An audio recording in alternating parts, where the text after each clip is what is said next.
Hello दोस्तों, आप सभी का स्वागत है मेरे YouTube चैनल पे। आज की इस वीडियो में हम बात करेंगे एनसीएल में आई हुई वैकेंसीज के बारे में। एनसीएल जो कि कोल इंडिया की एक सब्सिडरी है, उसमें नॉन एग्जीक्यूटिव के लिए वैकेंसीज आई हैं, उसी बारे में हम बात करने वाले हैं इस वीडियो में।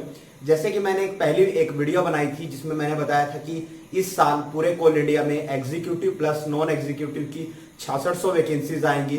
तो आप देख सकते हैं कि नॉन एग्जीक्यूटिव के लिए वैकेंसीज आ चुकी हैं एनसीएल सब्सिडरी में।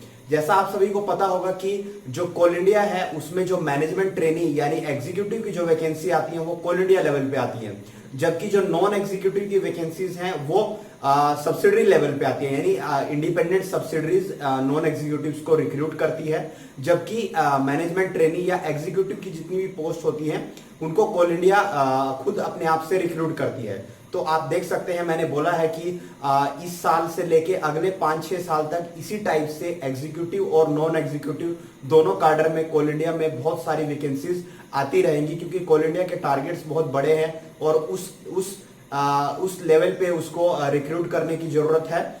और कोल इंडिया में बहुत सारे लोग रिटायर हो रहे हैं, तो इसी कारण से आप देखेंगे कि कोल इंडिया में आगे आगे एग्जीक्यूटिव और नॉन एग्जीक्यूटिव की वैकेंसीज आएंगी।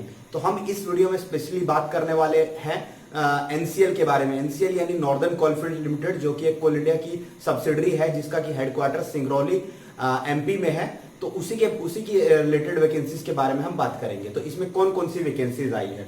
तो इसमें वैकेंसीज आई है फोरमैन की। सबसे पहले फोरमैन की वैकेंसीज आई है। फोरमैन एक तरह से अगर आप कहें तो एग्जीक्यूटिव नॉन एग्जीक्यूटिव लेवल में एक हाईएस्ट पोस्ट है। तो फोरमैन ईएनटी यानी इलेक्ट्रॉनिक्स एंड टेली कम्युनिकेशन की वैकेंसी आई है और ये 7 वैकेंसी है। और इसके लिए आपकी जो मिनिमम क्वालिफिकेशन है वो डिप्लोमा चाहिए। आपको मिनिमम आपका इलेक्ट्रॉनिक्स एंड टेलीकम्युनिकेशन में आपका डिप्लोमा होना चाहिए, तब आप इस पोस्ट के लिए अप्लाई कर सकते हैं। और इस पोस्ट के लिए आपको जो बेसिक मिलेगा वो 31,852 रुपए 56 पैसे, ये आपका बेसिक होगा। इसके अलावा जो और जो चीजें होती हैं, जैसे कि आपका अटेंडेंस बोनस होता है, उसके अलावा डियरनेस अलावेंस मिलता है नॉन एग्जीक्यूटिव्स को, उसके अलावा ट्रांसपोर्ट अलावेंस मिलता है, उसके अलावा पीएफ, सीएमपीएफ, ग्रेचुटी, पेंशन, वो जितनी भी सब फैसिलिटीज हैं इसके अलावा सब आपको मिलेंगी। ये आपका एक तरह से बेसिक सैलरी रहेगी, यानी 31,852 ये आपकी बेसिक सैलरी रहेगी। फिर उसके बाद है फोरमैन इन मैकेनिकल। तो इसके लिए आपको डिप्लोमा चाहिए मैकेनिकल इंजीनियरिंग में, फोरमैन मैकेनिकल के लिए। और इसकी 47+25 वैकेंसी है। अब आप ये पूछेंगे 47+25 क्या है? तो जो मैकेनिकल के लोग होते हैं वो 2 डिपार्टमेंट में जाते हैं कोल इंडिया में। एक डिपार्टमेंट है ईएनएम डिपार्टमेंट, जिसको बोलते हैं इलेक्ट्रिकल एंड मैकेनिकल डिपार्टमेंट, और दूसरा डिपार्टमेंट है एक्सकवेशन डिपार्टमेंट। तो ये उन दोनों की अलग अलग वैकेंसीज है। ये एक्सकवेशन की वैकेंसीज हैं और ये ईएनएम डिपार्टमेंट की वैकेंसीज है। आप किसी में भी अप्लाई कर सकते हैं। अगर आपके पास डिप्लोमा है मैकेनिकल इंजीनियर में तो आप उसी डिपार्टमेंट में चले जाएंगे। और इसका भी बेसिक आपका फोरमैन के इक्विवेलेंट, ये भी बेसिक आपका रहेगा 31,852 रुपए 56 पैसे। फिर बात करते हैं फीटर की वैकेंसीज की। फीटर की वैकेंसी के लिए आपको सबसे पहले इसके लिए भी आपको 10th मिनिमम क्वालिफिकेशन है, उसके बाद आपको डिप्लोमा चाहिए। यहाँ पे आपको 10th आपकी क्वालिफिकेशन है, उसके बाद आपको 2 साल का आईटीआई का कोर्स चाहिए, और फिर उसके बाद आपको 1 साल का अप्रेंटिस ट्रेनिंग सर्टिफिकेट होता है, वो मिलता है, जिसको कि एनसीवीटी देता है, national vocational council training institution, वो देता है। तो वो आपके पास होना चाहिए। यहाँ पर 125+24 वैकेंसीज है। फिर से यही वही बात है कि यहाँ पे 2 डिपार्टमेंट है, एक्सकवेशन में भी जा सकते हैं लोग और यहाँ पे ईएनएम में भी जा सकते हैं। ईएनएम में ये लोग पंप से रिलेटेड जनरली काम करते हैं, और एक्सकवेशन में जो एचईएमएम होती है हमारी सोवेल, डंपर, इन सब में काम करते हैं। तो इनको जो सैलरी मिलती है वो पर डे बेसिक के हिसाब से मिलती है, यानी इनका पर डे बेसिक होता है 1065 रुपीज।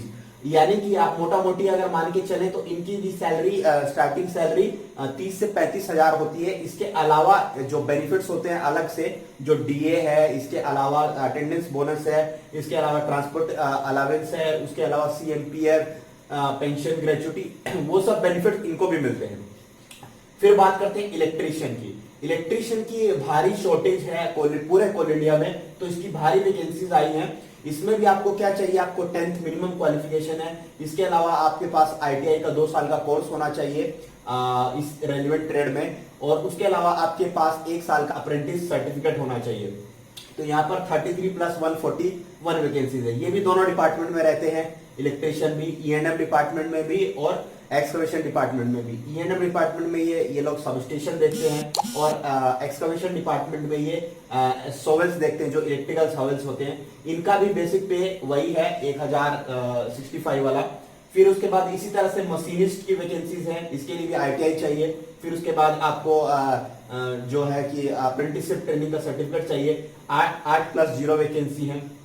फिर उसके बाद टर्नर की वैकेंसी है, सेम इसके लिए भी वही क्राइटेरिया है, वही बेसिक है। फिर उसके बाद वेल्डर की वैकेंसी, वेल्डर की भी अच्छी खासी वैकेंसी है, 62 + 21 वैकेंसीज है।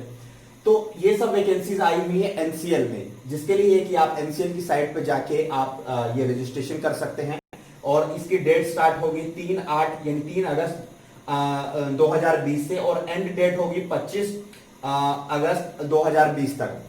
और आपकी जो मिनिमम क्वालिफिकेशन है ये इस डेट तक पूरी होनी चाहिए, और आपकी एज अगर 18 से 30 तक है तभी आप इसके लिए अप्लाई कर सकते हैं। और आपकी रजिस्ट्रेशन की जो फीस रहेगी वो 500 रुपए रहेगी अगर आप जनरल के कैंडिडेट हैं, OBC के कैंडिडेट हैं।